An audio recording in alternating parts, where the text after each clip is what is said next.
Podcast livre Les enquêtes d'Anna Swanson, le tome 3 Meurtre et Muffin aux myrtilles de Johan Flock. Présentation du roman. Le titre en VO est Bluesbury Muffin Murder. Il a été publié en France en 2021 aux éditions Cherche Midi. Il fait 427 pages, je lui ai mis la note de 7 sur 10 et je conseille au lecteur aimant les Cody Mystery. Quatrième de couverture. Glaçage mortel. Eden Lake est sur le point de célébrer son premier carnaval d'hiver. Au menu, sport de glace, activités pour les enfants et, bien évidemment, les délicieuses pâtisseries du Cookie Jar, amoureusement préparées par la charmante Anna Swanson. Cerise sur le muffin, Connie McIntyre, vedette d'une célèbre émission de cuisine, va venir signer son livre. Toute la ville est sur le point, même la mère d'Anna, qui passe généralement son temps à essayer de la marier. Mais quand Connie McIntyre est retrouvée morte dans la boutique d'Anna, cette dernière ne va pas résister très longtemps à son envie de mener une enquête qui va s'avérer pleine de rebondissements.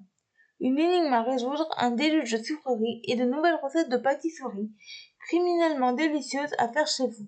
Que demander de mieux pour passer l'hiver? Ce que j'ai pensé de ce roman. Je trouve que la période de l'automne-hiver est parfaite pour ce genre de roman. Le résumé étant long, je n'en parlerai pas plus. Les personnages sont sympathiques. Anna aime toujours autant fourrer son nez dans les affaires de meurtre. Elle ne sait pas sur quel pied danser entre Norman et Mike. Entre les deux hommes, son cœur balance. Andrea, sa sœur, a un comportement particulier. Elle est d'une aide précieuse pour l'héroïne. Connie Mac est une pâtissière à succès qui vient dédicacer son nouvel ouvrage de cuisine dans la petite ville. Elle est détestable. Les autres protagonistes ont leur importance au sein de l'intrigue. Cette dernière prend son temps pour se mettre en place, voire peut-être un peu trop.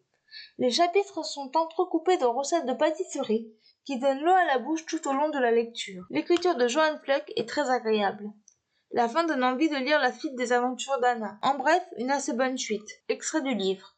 Mais souvent, quand l'amour entrait par la porte, la raison s'envolait par la fenêtre. Les points forts de ce roman, les personnages, l'écriture, les recettes et la fin. Les points faibles de ce roman, l'intrigue, qui met du temps à se mettre en route. Voilà, c'en est tout pour ce podcast, j'espère qu'il vous aura plu. N'hésitez pas à me donner votre avis et vos commentaires sur YouTube, à vous abonner à la chaîne, et je vous retrouve très bientôt pour un nouveau podcast. Ciao!